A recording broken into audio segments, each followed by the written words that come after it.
Jenny, can you speak so that the catch-up crew will see your owl? Ah, okay, yeah, sure.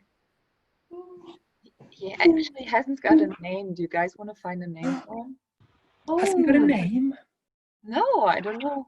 Most of my owls don't for some reason. I don't know. Does he need a name? I don't know. He could be Glimfeather after the owl in the Silver Chair. What? There's a children's book called The Silver Chair, which features an owl as a main character, who is called Glimfeather. Glimfeather. Or after the owl in the Sword in the Stone, it could be Archimedes. What about Roderick? I like Roderick. Roderick is a fantastic name. Colin! Colin! That wouldn't make me think too much of Mr. Collins, though. Oh, yeah, no. I loved it when somebody said, like, all the princes sound like Mr. Collins, because that's exactly what I thought. Bartholomew. Bartholomew. Oh, and then or Bartholomeus in German. So that yes, German even grander.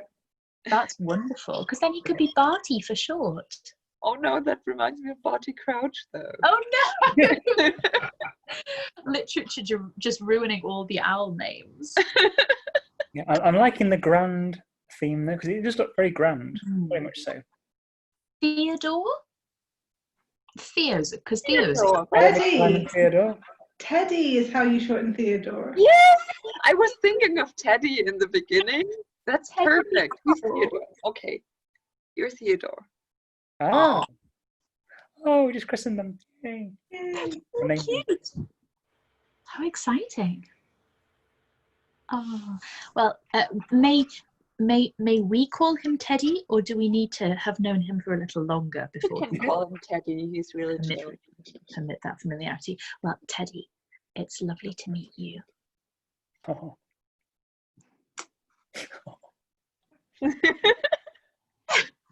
Teddy the owl. Very cute. Very, very cute. How is everybody today? How has everybody's days been? Wonderful, thank you. All good. Oh, wonderful. I got a Wonderful, call. isn't it? Actually, so Andrea was messaging me immediately after work, which is wonderful. She's been for a lovely walk through the woods. She's sending me loads of lovely photos. She's, oh, it's so cute. They found this little woodland retreat. So there's this little tiny little stream going through the wood, and someone set up a little water wheel with little bells attached, so it makes like little fairy noises. It's super cute. It's little. That was That's sweet. adorable. That is really cute.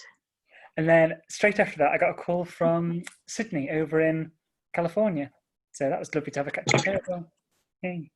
Oh, that's lush. Oh, what a nice day. It's been good. It's been good. How about you? I woke up crying. Oh, Darling, how come? I had a really sad dream. Do you want me to tell you about your dream? Yes.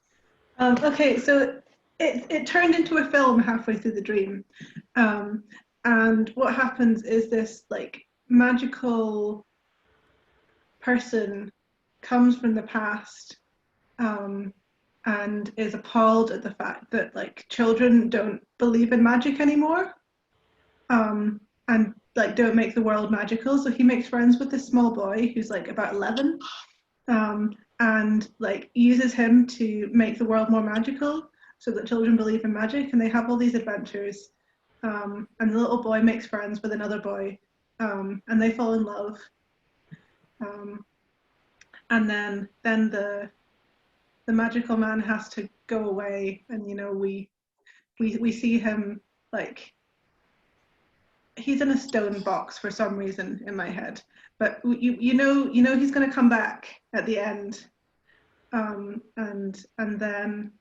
and then it cuts to the end. Oh, it is Christmas Eve.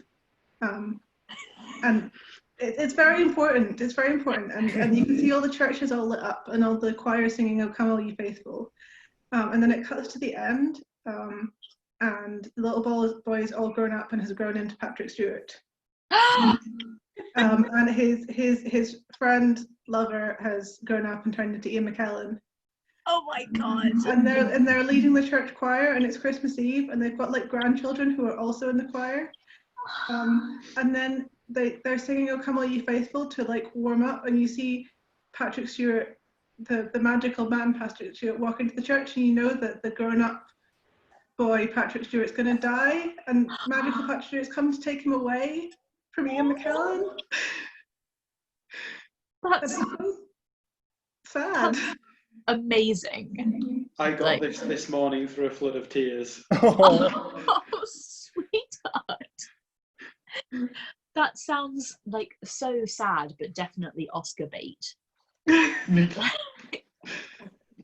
You know, I'd pay upwards of £9 to watch that in a fancy cinema.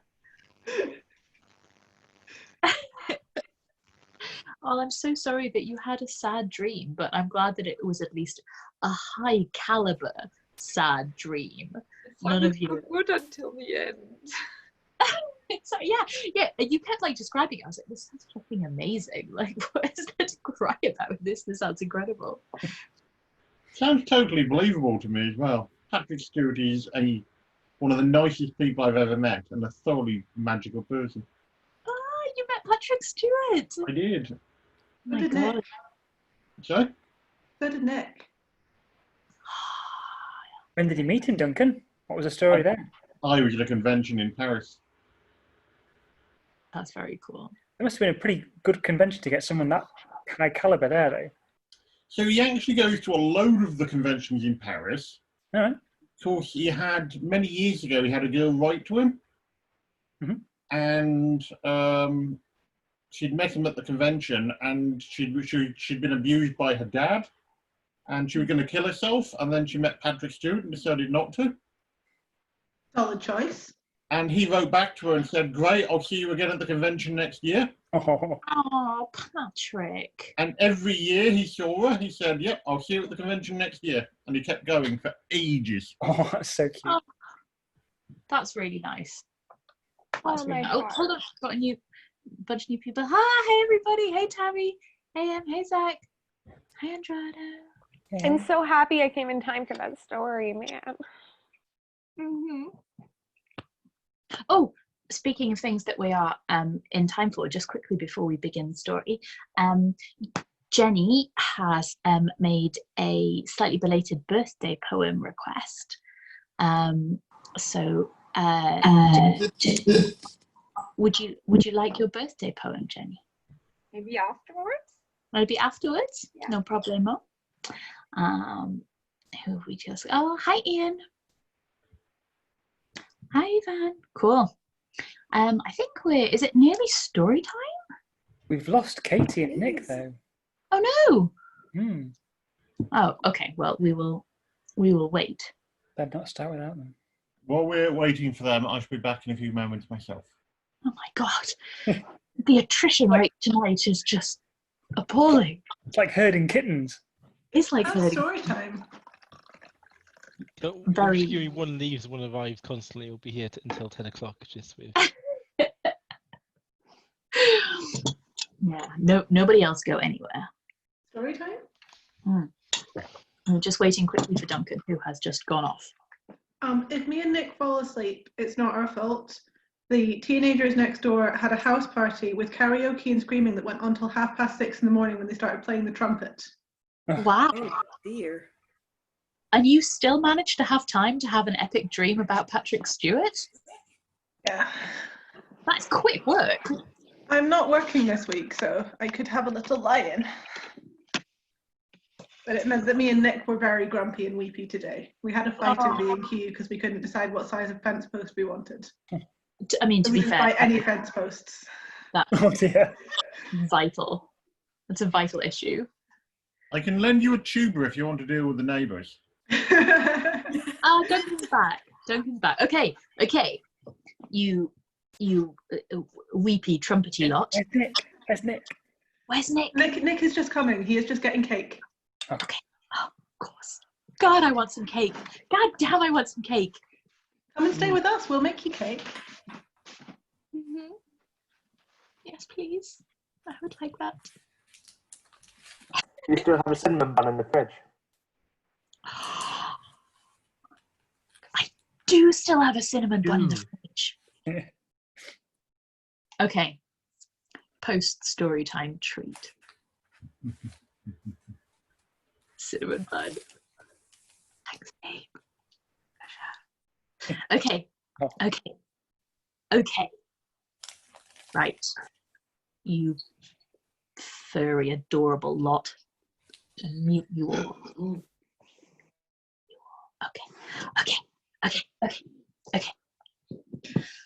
Oh my God, Jenny's owls are coming thick and fast. Do we have a name for this one? No, we'll talk about this at the end. So, as you may remember, we got a couple of pages into chapter 9, so we will have the rest of chapter 9 and chapter 10 today, because they are relatively beefy ones. So, if you remember, Thorindil had just gone to open a jar which had a lead stopper, and Cimarine had been all like, no, and he was all like, fine, and then it opened anyway. Now, are you sitting comfortably? Then I'll begin.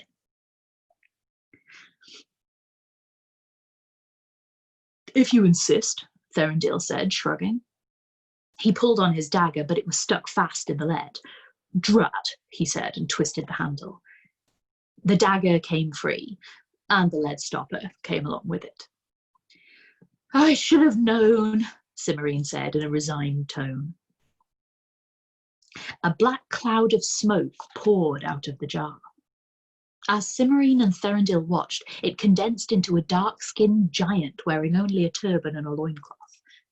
He was more than twice as tall as Thorindil, and the corners of his mouth were turned down in a stern frown.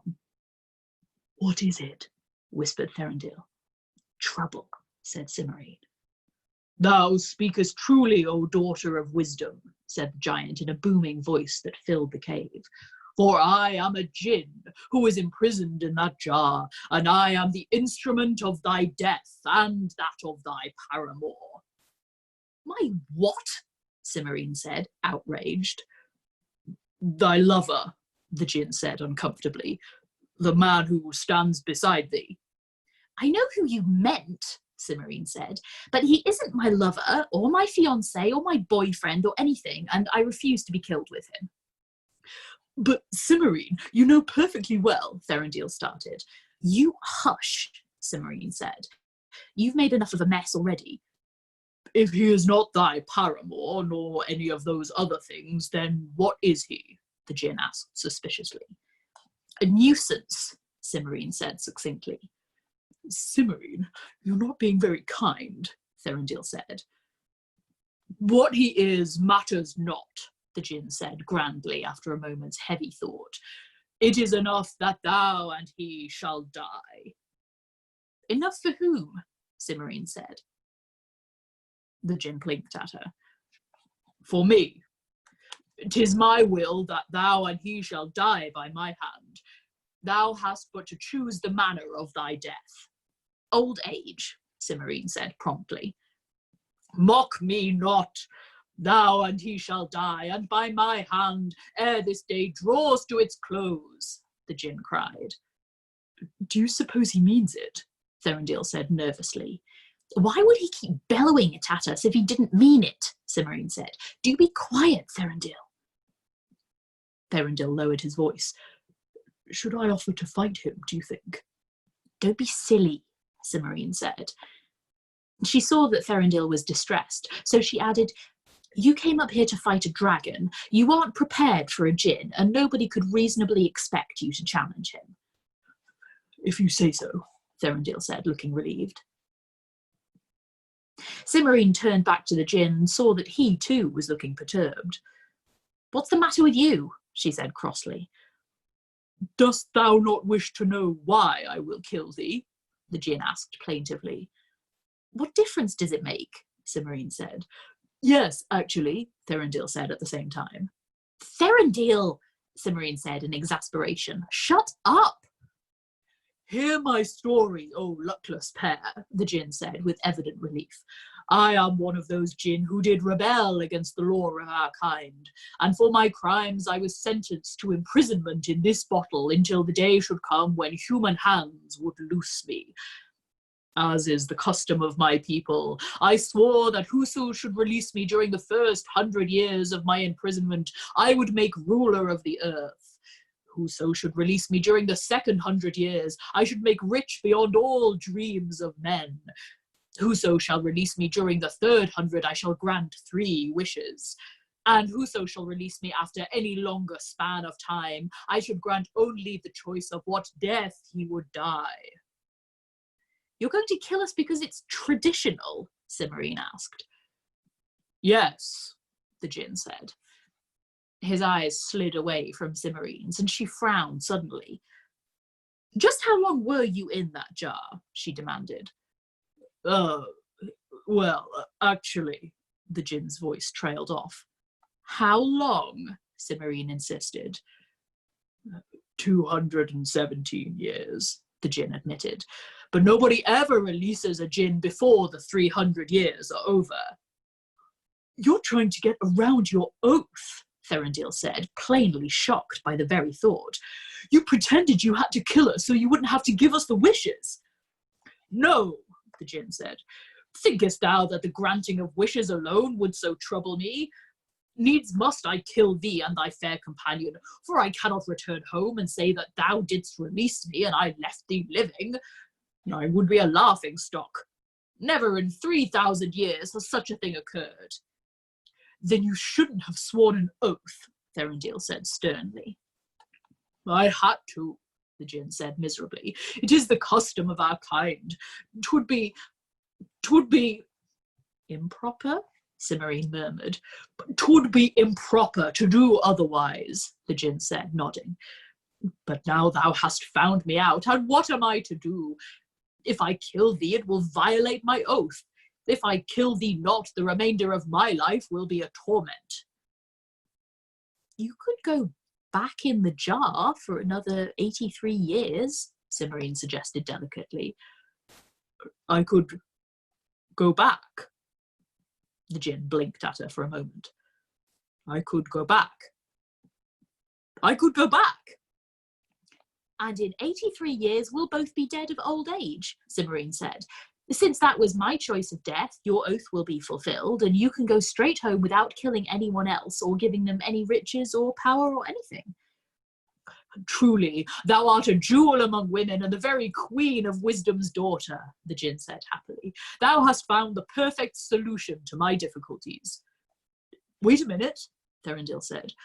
What about those wishes? Thorindil, Cimarine said in a shocked tone. I'm surprised at you. How can he give us wishes if he's going back in the jar for 83 years? It wouldn't be right at all. Thorindil frowned. Are you sure? After all, we did let him out during his third 100 years. I suppose I could let thee have one wish at least, in token of my thanks for thy help, the jinn said, as long as thou dost not tell anyone.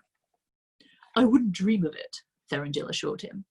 And my wish is to defeat a dragon and win his princess's hand in marriage. The jinn waved a dark hand over Thorindil's head. There! When next thou dost defeat a dragon, thou shalt surely defeat him. And thou? He said, turning to Cimarine. Oh, I could use some powdered hen's teeth, Cimarine said. The jinn blinked in surprise, but he waved his hand again, his face a mask of concentration. Then he bowed and handed Cimarine a fat brown jar. There's thy desire. Farewell. With an elaborate salaam, the jinn dissolved back into a cloud of smoke that poured back into the copper jar from which it had come. Cimarine leaned over and plucked the lead stopper from the end of Thorindil's knife. She jammed it back into place and heaved a sigh of relief. Thorindil was not paying attention. What did you want something like that for? He asked, looking at the jar of hen's teeth and wrinkling his nose in distaste. I don't believe I shall tell you, Cimarine said, putting the jar carefully into one of her apron pockets. It has nothing to do with you. Nothing to do with me? I like that, Thorindil said indignantly. I'm going to marry you just as soon as I beat that dragon of yours. I don't think you're going to beat Kazul, Cimarine said in a considering tone. But that Jinn just said. He said that if you fight a dragon, you'll defeat him. But Kazul is a her, not a him, Cimarine pointed out. And you ought not to be trying to rescue me anyway. Why not? Thorindil asked truculently. Because there are other princesses who've been captives of dragons for much longer than I have, and they have seniority, Cimarine explained. Oh, said Thorindil, looking considerably taken aback. How do you know? They came to visit and told me all about it, Cimarine said. I think you should try for Caradwell. She's from the kingdom of Raxwell, and her hair is the colour of sun-ripened wheat, and she wears a gold crown set with diamonds. You ought to get along with her very well. Thorindil brightened perceptibly at this description, but said, But everyone expects me to rescue you. As long as you defeat a dragon and rescue a princess, no one will care, Cimarine said firmly, and Caradwell will suit you much better than I would. Are you sure her dragon isn't female too? Positive, Cimarine said. Gornal's cave is 2 down and 3 over. If you follow the path outside, you can't miss it. He ought to be there now, and if you leave right away, you'll be able to get everything settled before dinner. All right then, Thorindil said. As long as you're sure you don't mind. Not at all, Cimarine assured him fervently. She saw him to the mouth of the cave and pointed him towards Gornal's cave, then returned to the kitchen. She gathered up the jars and bottles she had been planning to check, except for the copper jar with a gin inside, and took them back to the treasure vault. Then she fetched an ink pot, a quill pen, and a sheet of paper from the library, and began writing out a warning to attach to the copper jar. She didn't want anyone else to open it until the 83 years were over, and the djinn could go home without killing anyone. She was just finishing when she heard Alienora's voice calling from the rear of the cave. I'm in the kitchen, she shouted. Come on back. You're always in the kitchen, Alienora said when she poked her head through the door a moment later. Or the library. Don't you ever do anything but cook and read? Look at this, Alienora, Cimarine said, handing her the warning she had been writing. Do you think it's clear enough? Warning. This jar contains a djinn who will kill you if you let him out too soon. Do not open until at least 105 years after the date when the citadel of the Yellow Giant was destroyed, Alienora read aloud. That's, 84 years from now. Seems pretty clear to me. You'd have to be pretty stupid to ignore a warning like that. Maybe I ought to show it to Helena and see what she says, Cimarine said, frowning. I wouldn't want anyone getting into trouble by accident just because I didn't make it plain. It's plain, Alienora said. Cimarine, what on earth have you been doing? How do you know there's a djinn in this bottle? Thorindil, Cimarine said, waving a hand expressively. I was looking through some of the bottles from Kazul's treasure room to see if any of them happened to have hen's teeth in them, and Thorindil came in and wanted to help. And he opened it, Alienora said. Oh dear. Exactly, said Cimarine. But it came out well in the end. I think I've gotten rid of him for good. I sent him off to rescue Caradwell. You did? What if he doesn't beat Gornal? Oh, he will. The djinn gave him a wish, and he wished to defeat a dragon. Cimarine looked apologetically at Alienora. I suppose I ought to have sent him to rescue you, but that's quite all right, Alienora said hastily. Getting rid of Caradwell will help a lot. And after everything you've told me about Thorindil, I don't think I'd want to have him rescue me. That's what I thought, Cimarine said. Oh, and I got the djinn to give me some powdered hen's teeth so we can finally try that fireproofing spell. Good, Alienora said. Let's do it right now. So Cimarine got out the spell and the ingredients she had collected, and she and Alienora spent the next hour on various necessary preparations. First, they had to boil some unicorn water and steep the dried wolfsbane in it. Then the mixture had to be strained and mixed with the hippopotamus oil and the powdered hen's teeth. Cimarine did most of that, while Alienora ground up the blue rose leaves and the piece of ebony. Grinding the ebony took a long time, but fortunately they didn't need much. When Alienora finally had enough, Cimarine mixed it with the blue rose leaves and more of the unicorn water in one of Kazul's recently shed scales. Each mixture had to be stirred 3 times counterclockwise with a white eagle feather.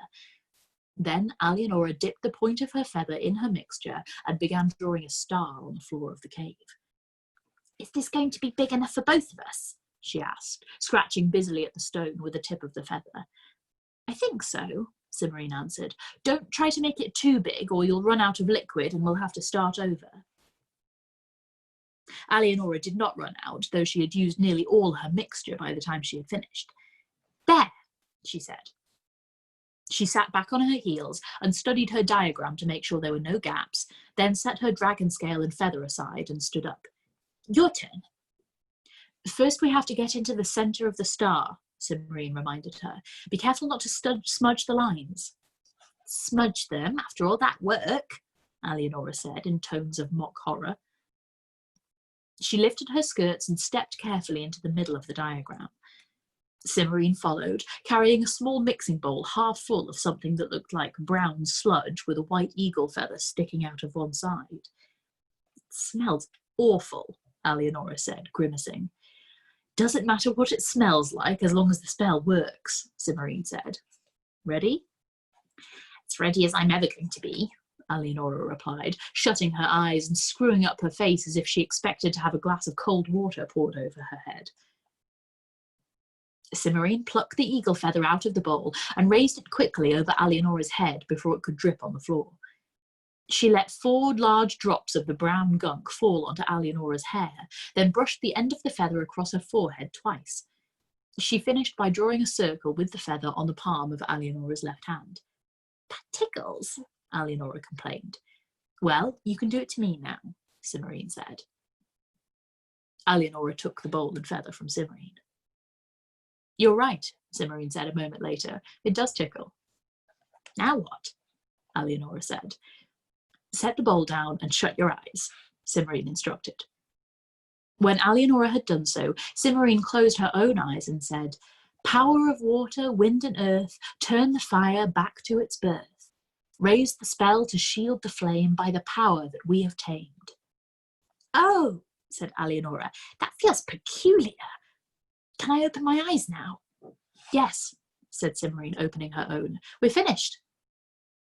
"Did it work?" Alienora asked, cautiously opening one eye and squinting at Cimarine. "Well, something happened. We both felt it," Cimarine said. "And your hair and forehead don't have brown gunk on them anymore." Alienora promptly opened both eyes and studied Cimarine. "Neither do yours. What does that mean?" "It means we go back to the kitchen and test it," Cimarine said. She bent over and picked up the mixing bowl. "We'll clean up later. Come on."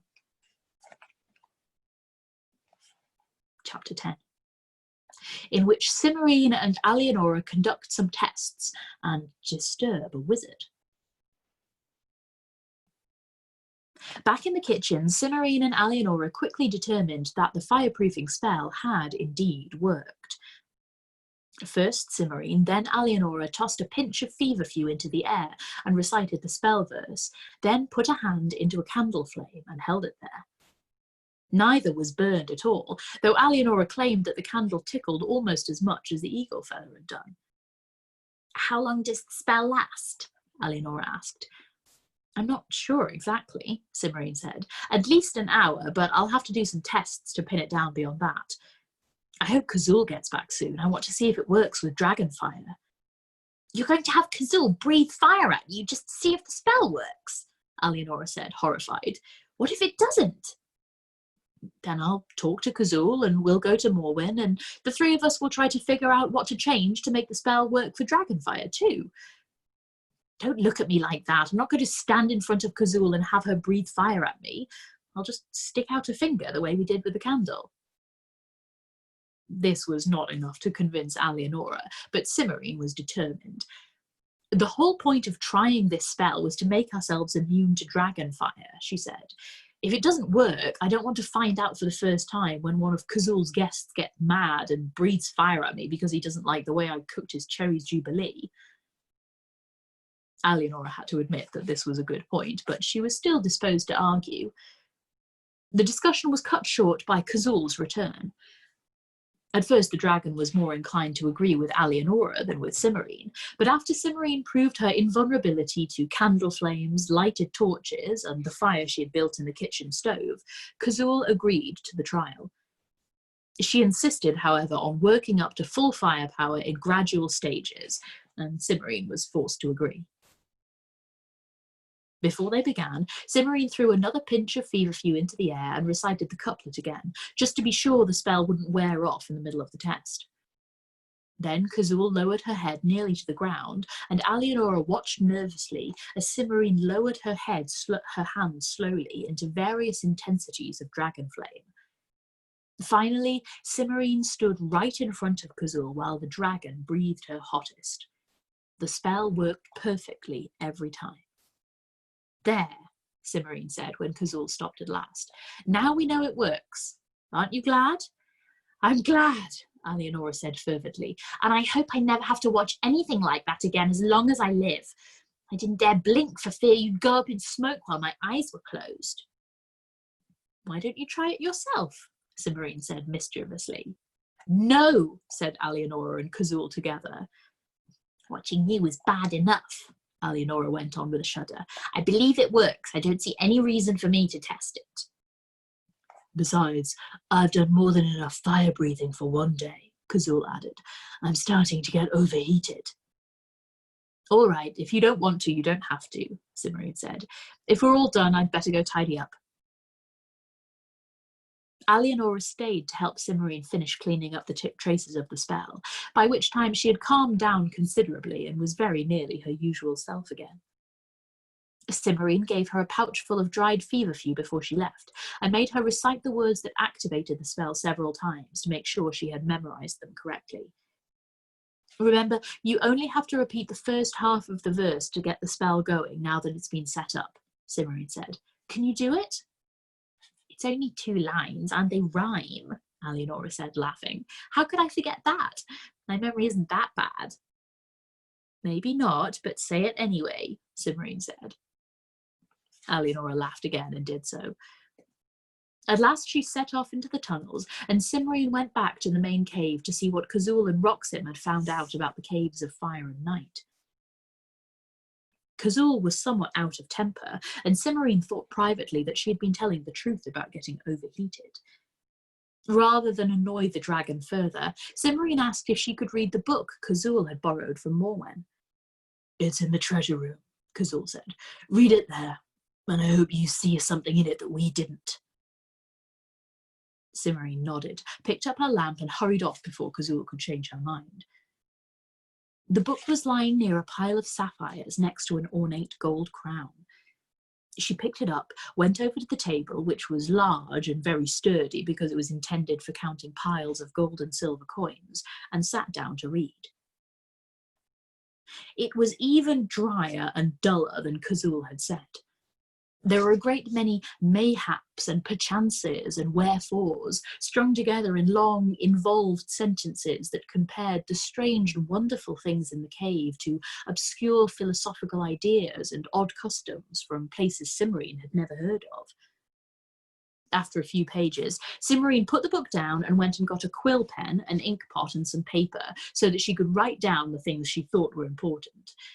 She didn't want to have to read A Journey Through the Caves of Fire and Night more than once. For the next 3 days, Cimarine spent bits of her spare time in the treasure room taking notes on the de Montmorency. It took her that long because she could never manage to read for more than a little while without getting so bored that she nearly fell asleep. Her persistence gained her several pages of notes about the caves, but nothing that seemed as if it might be of particular interest to wizards. Alienora came to see her a few days later, looking very cheerful. "It worked," she announced as she came into the library where Cimarine was going over her notes. "Caradwell's gone. Thorindil rescued her just the way you said he would." "Good," Cimarine said. "I'm glad something is going right." "What's the problem?" Alienora asked, seating herself on the other side of the table from Cimarine. "This," Cimarine said, waving at the paper-covered table. "Kazul is sure that the key to what the wizards are after is somewhere in that dratted book she borrowed from Morwen. I copied out everything that looked interesting, but none of it seems like anything a wizard would care about. How do you know that? Alienora asked curiously. I don't, Cimarine said. I'm just guessing. That's the problem. Oh. Alienora picked up the sheet of paper nearest her and frowned at it. What on earth does this mean? Cimarine looked at the page Alienora was holding. Thus, these caves of fire and night are, in some sense, indivisible, whereas the caves of chance are, by contrast, individual, though it is preposterous to claim that these descriptions are true of either group of caves in their entirety. That's one of the bits I copied word for word. The whole book is like that. I think it means that if you have a piece of something magical from the caves of fire and night, you can use it in a spell as if it were the whole thing. I can see why you wouldn't be sure, Alienora said. Do you think it would help you figure things out if you stopped for a while? I have stopped, Cimarine pointed out. Or did you have something more specific in mind? I'm almost out of feverfew, Alienora said, looking down at the table. I was hoping you'd come with me to pick some more. You're almost out, Cimarine said in surprise. How did that happen? Alienora shifted uncomfortably. I've been working that fireproofing spell every hour or so for the past 2 days, she admitted. Warhawk has been getting more and more unpredictable, and I don't feel comfortable otherwise. Helena was visiting yesterday when he came in the middle of the afternoon, and he was roaring and dripping little bits of flame when he breathed. She was terrified, and I don't blame her. If it weren't for the spell, I'd be scared to death. What's the matter with him? I don't know. He doesn't tell me anything about dragon politics or wizards or what he's been getting so worked up about. He's not like Kazul. Cimarine frowned, considering. Maybe Kazul will have some idea what's bothering him. I'll ask her this evening.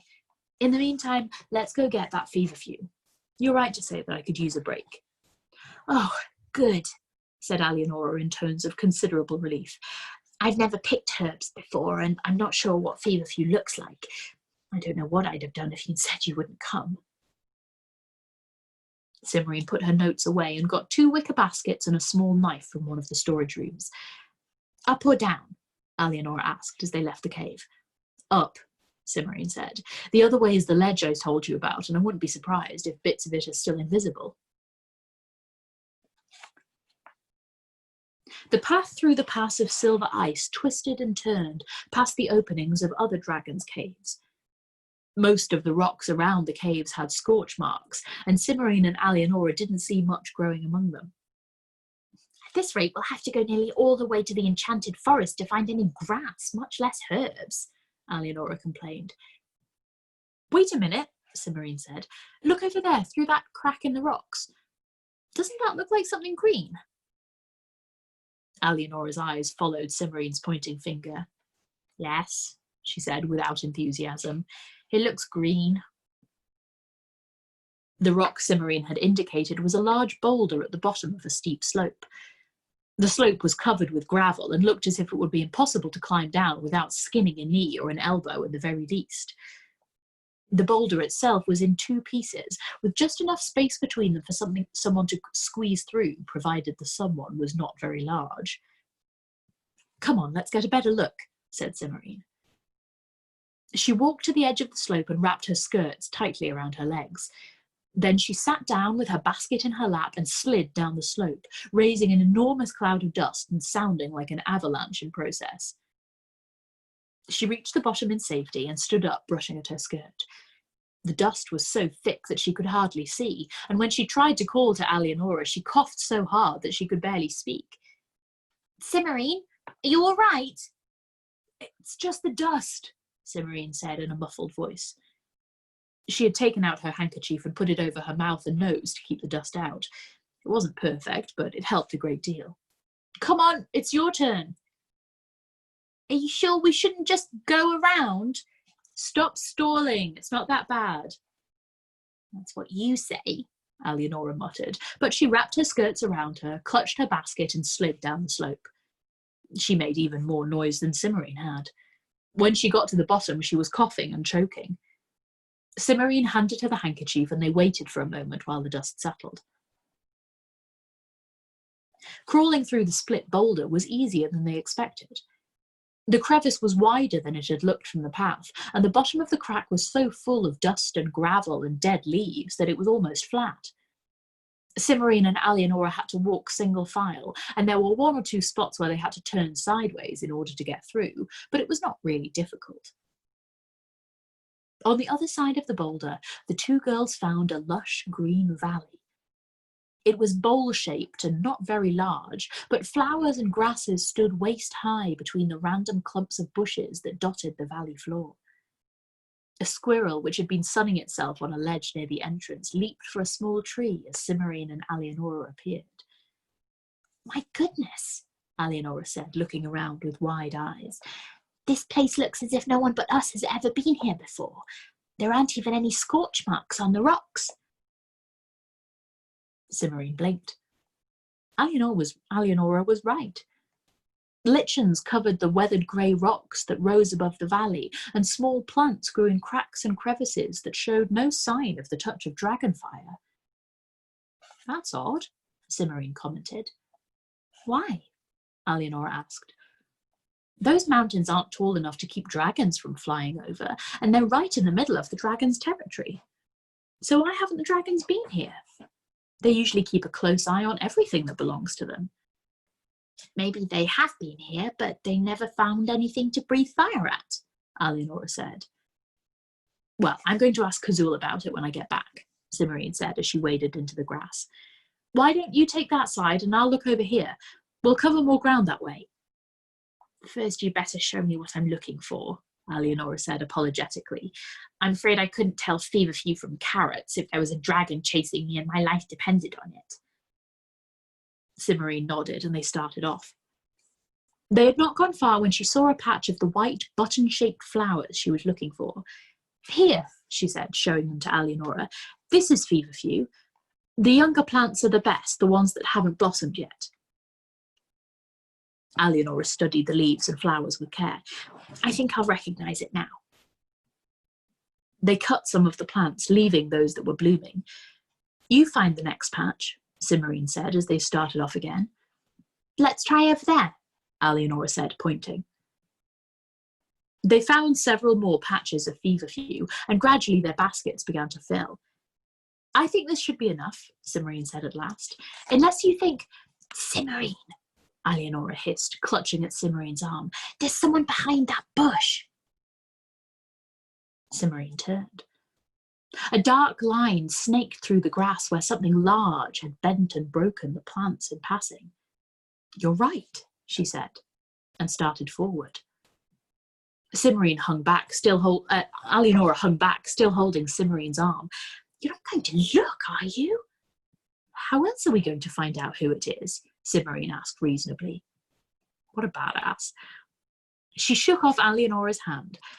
Quietly, she walked over to the clump of bushes and peered around it. Alienora followed with evident reluctance. A man in blue and brown silk robes was crouched on the other side of the bush with his back towards Cimarine. He was stuffing saw-edged purple leaves into a small linen bag the size of Cimarine's hand. His hair was brown, and on the ground beside him lay a long, polished staff. "Antarel," Cimarine said in surprise. The man snatched up his staff and straightened as if a bee had just stung him. It was indeed Antarel, and he did not look at all pleased to see her. He stuffed the linen bag quickly into his sleeve and said, "Princess Cimarine, what brings you here?" "I was about to ask you the same thing," Cimarine said. "Wizards go where they wish, answering to no one," Antarel said, waving his free hand in a lofty manner. "Maybe outside the Mountains of Mourning they do, but around here they have to check with the dragons first," Cimarine said. "You know nothing of the matter," Antarel said, looking very put out. "Cimarine?" Alienora's tone was doubtful. "You know this person?" "I'm sorry, I should have introduced you. This is Antarel, one of the wizards I told you about. Antarel, this is Princess Alienora of the Duchy of Torion Marsh. At the moment, she's the princess of the Dragon Waraug. Alienora curtsied, murmuring something polite and inaudible. Antarel, who had stiffened in surprise when he realised that Cimmerian was not alone, relaxed visibly. Waraug's princess. That's all right then, though he really shouldn't have sent you. But Waraug didn't. Ow, said Alienora. The ow was because Cimmerian had hastily kicked her ankle to keep her from telling Antarel too much. Didn't what? Antarel asked, frowning suspiciously. Didn't know you were going to be here, Cimmerian said.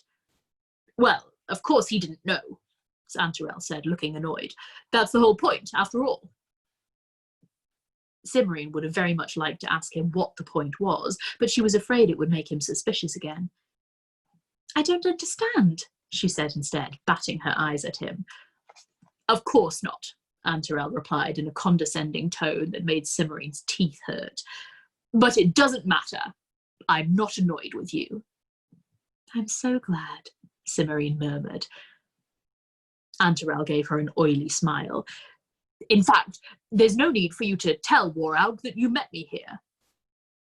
I wouldn't dream of it, Cimmerian said with perfect truth. Excellent, Antarel said. Then may I escort the two of you back to the path? Alienora looked hopefully in Cimmerian's direction. But we can't leave yet, Cimmerian said, opening her eyes very wide. We haven't picked any cornflowers or daisies. Behind her, she heard Alienora making a smothered, choking noise as if she were trying very hard not to laugh. Daisies, Antarel said in a flat, incredulous tone. You want to stay and pick daisies? Cimmerian nodded vigorously. And cornflowers and flax and all sorts of things, she said, waving her hands at the flowers blooming all around. They'll look so pretty in a bowl of water in the kitchen. I'm sure you're right, Antarel said. He looked as if he would have liked to object, but couldn't think of anything to object to. Perhaps I could help you, he said reluctantly. Oh, we wouldn't dream of keeping you, Cimmerian said. Antarel was clearly reluctant to leave the two girls in the valley, but Cimmerian did not give him much choice. After another minute or so of conversation, the wizard was forced to go. He did not use a vanishing spell, but trudged away on foot. Cimmerian watched him until he was out of sight among the bushes, wondering whether he had some special reason not to use spells in the valley, or whether he simply didn't know the right spells to make himself vanish. That's a relief, Alienora said. Why did you insist on staying when it was so obvious that you wanted us to leave? I was afraid he was going to turn us into toads or something. I wanted to see what he was up to, Cimmerian said, and I don't think Antarel is a very good wizard. He probably couldn't manage anything worse than a squirrel. Alienora did not appear to find this very reassuring. Cimmerian checked to make sure Antarel was out of sight, then went over to the place where he had been standing when she peered around the bush. At first, she did not notice anything unusual. Then she saw a purplish plant oozing sap from the places where several of its spiky, saw-toothed leaves had been broken off. Look at this. What is it? Alienora asked.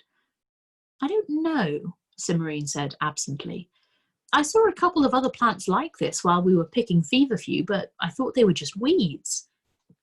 Maybe it is a weed.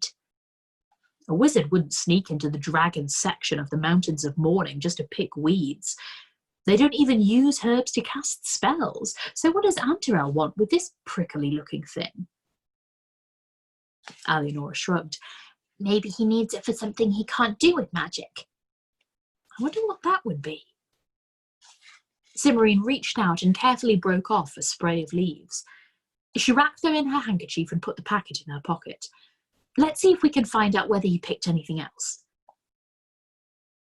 Antarel had left a dark trail of bent and broken plants to mark the way he had come, so his path was easy to follow. Cimmerian and Alienora searched carefully along it for some way, looking for signs that the wizard had picked other herbs, but neither of them saw any. I don't think there's anything to find, Alienora said, pushing her apricot-coloured hair out of her face. And it's getting awfully warm. Have you noticed that there aren't any of those purple plants along here? Simrine said. I'll bet that was all he wanted. Then let's leave before that wizard thinks to circle around to check on what we're doing, Alienora urged. Simrine doubted that Antarel would think of doing such a thing, but she nodded agreement and the two girls left the valley. Alienora was quiet and thoughtful for most of the walk back to Kazul's cave. Simrine was grateful for her silence. She had a lot to think about herself. From what Antarel had said, it seemed likely that Waraug was helping the wizards somehow, or at least that he had known what Antarel was looking for in the little valley. Simrine found it difficult to imagine a dragon helping a wizard, but she couldn't say with certainty that it was impossible. And if Waraug was involved with Antarel and Zeminar, it might explain why he had been so touchy lately. When they arrived back at the cave, Simrine shook herself free of her preoccupation. She and Alienora unloaded their baskets and tied the herbs in bunches to hang in a dark corner of the kitchen to dry. How long will it be before I can use the feverfew? Alienora asked worriedly. I'm not sure, Simrine said in a considering tone. It will take at least a week to dry thoroughly, but you might be able to use it in the spell before then. The directions don't say how dry the feverfew has to be. We could try it every day with a pinch of leaves from one of these bunches if you like. Alienora nodded. I really do need it. I wonder if it would work without being dried, Simrine said. She pulled a leaf from one of the hanging plants and shredded it carefully between her fingers, then tossed it up in the air and recited the rhyme. There. Now, light a candle or another lamp or something. Alienora had already lit a candle and set it on the table. Simrine moved over and stuck her finger in the flame. I think it's working, she said, and moved the rest of her hand closer. The sleeve of her dress caught fire. Simrine hastily pulled her hand away from the candle and slapped at the flames, while Alienora snatched up a bucket of water from beside the sink and poured it over Simrine's arm. The fire went out, and so did the candle, and both Simrine and Alienora got thoroughly soaked. Oh dear, Alienora said, ignoring her soggy skirts. Simrine, did you burn yourself? No, Simrine said, looking at her arm with a puzzled expression. I didn't feel a thing. I thought the spell worked, but nothing caught fire when we tested it before. It must be because the feverfew is fresh instead of dried, and I had hoped that I'd be able to use it right away. If you're that low on dried feverfew, take some of mine, Simrine offered. Kazul's not particularly irritable. I only need to keep a pinch or two in case of emergencies.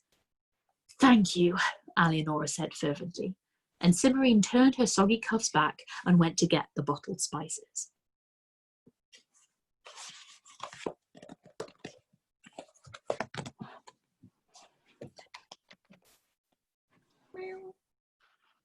Sneaky wizard.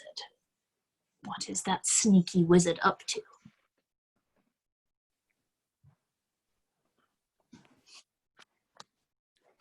How are you all doing? How many people fell asleep? I was not asleep. I was also not asleep. Getting pretty Very surprised about. I love sleepy story time. It's not because it's not interesting, I'm just very tired. Oh no, I genuinely love it. Like it makes my little heart go womp womp womp when I see people dozing off. I really like the idea of reading people to actual sleep. I fell asleep for a bit. I'm not sure. Yeah, I imagine you probably did, love. You're in bed. Like I think it's quite difficult to listen to something in bed and not fall asleep. Yeah. Oh, Jenny, would you like your birthday poem before I forget? Please. So, so Jenny messaged me this afternoon, and you said that you would like something happy, and that you like owls and birds and the color green and nature and cute things. So I thought that it's only a little poem. It's not like a big one, but it's a very sweet one, and I thought that it encompasses quite a lot of the things that you specified. It's called Happy Animal by Matalie Capel. Green birds love tinsel, and red birds love silk. Goldbirds love liquor and bluebirds love milk. Lizards love butter and camels love steak. Night owls love windmills and foxes love cake. The world loves the moonbeams, the moon loves the sky loves the ocean. No one knows why. Happy birthday. How cute is that? It's so cute. So cute. Can you send it to me? Mm-hmm. I'll send it to you now. Thank you. That was so perfect. I'm so glad you liked it. Would you mind commenting the poem on the video tomorrow? What's that, my darling?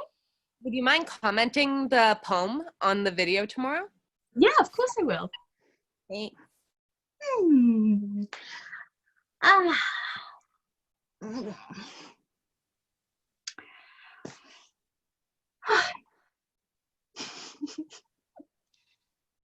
Sorry, just tittering away to myself because of how cute that poem is. Foxes do love cake. So true. Everybody loves cake. What's that, Ian? Everybody loves cake. Everybody loves cake. What kind of cake do foxes like? Song. Hmm? What does the fox say? Ding, ding, ding, No, ding. no. It's something so beautiful and ruin it.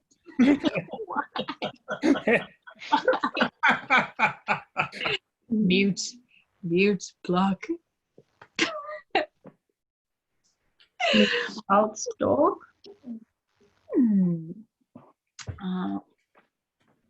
Oh my god, this is Got cake as well. False dog.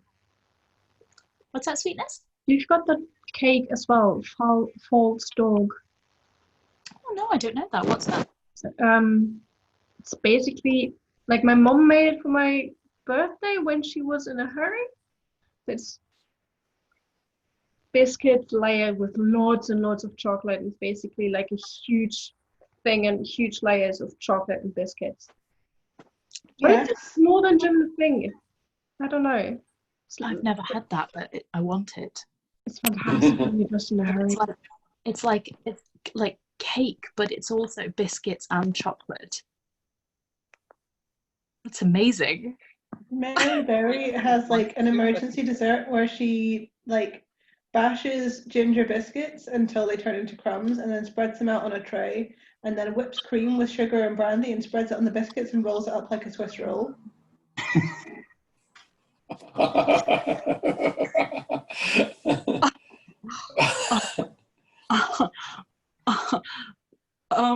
Okay, well, I want that. That's what I want. That's what I want. I want that, please. Do you think you could do it with those Biscoff biscuits rather than ginger biscuits? Holy shit, are you kidding me? Yeah. Oh my god. Oh, I'm salivating. No, we get cinnamon bun. Oh my god. Did you say cinnamon bun? Maybe. I left one for you in the fridge. I'm gonna have a cinnamon bun. Hold on. We should finish the recording. I realise that we are still recording. Goodbye, catch-up crew. What kind of cake would you want if you were a fox? Answers on a postcard. Goodbye. Bye, catch-up crew. We love you. Goodbye. Goodbye.